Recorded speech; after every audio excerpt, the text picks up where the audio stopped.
Благодарам, председателке. Почитувана заменик министерке, 2 години поред го поднесувам овој амандман и 2 години поред го слушам истото образложение.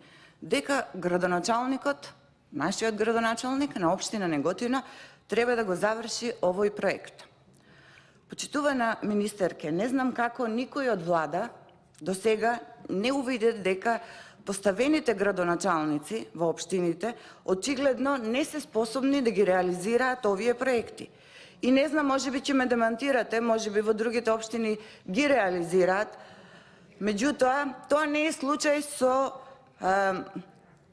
општина Неготино. Еве кај нас, ние во Неготино сме школски пример за тоа. Реализација на капитални инвестиции само 6%. Па значи градоначалникот на работа да не оди, треба да има повеќе од 6%.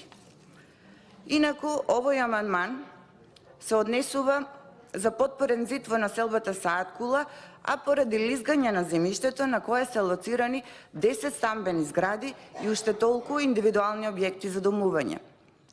Лизгањето на земјиштето, кое што се случува овде во последниот период, е алармантно и е во прашање безбедноста на 200 фамилии кои живеат таму.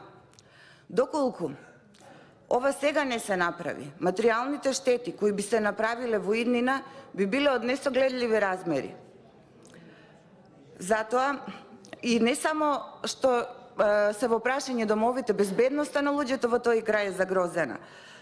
Секако животот нема цена. Затоа е потребно хитно да се направи овој потпорен зид во населбата Саат Кула.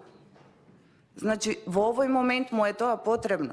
Проектот за овој потпорен зид постои, значи изготвен е од претходниот градоначалник. Проект има, проектна документација има. Значи, се што е потребно е добра волја да аплицираат или да најдат начин како да го решат овој проблем. Но како што реков уште на почетокот, имајќи во предвид кој ни е градоначалник и неговиот капацитет за да ги заврши овие работи, неговата визија, гледам, немате ни вие на тоа што да кажете, меѓутоа, тоа е тоа. Се надевам дека барем членовите на комисијата ќе ме поддржат и ќе гласаат за овој амандман. Ви благодарам.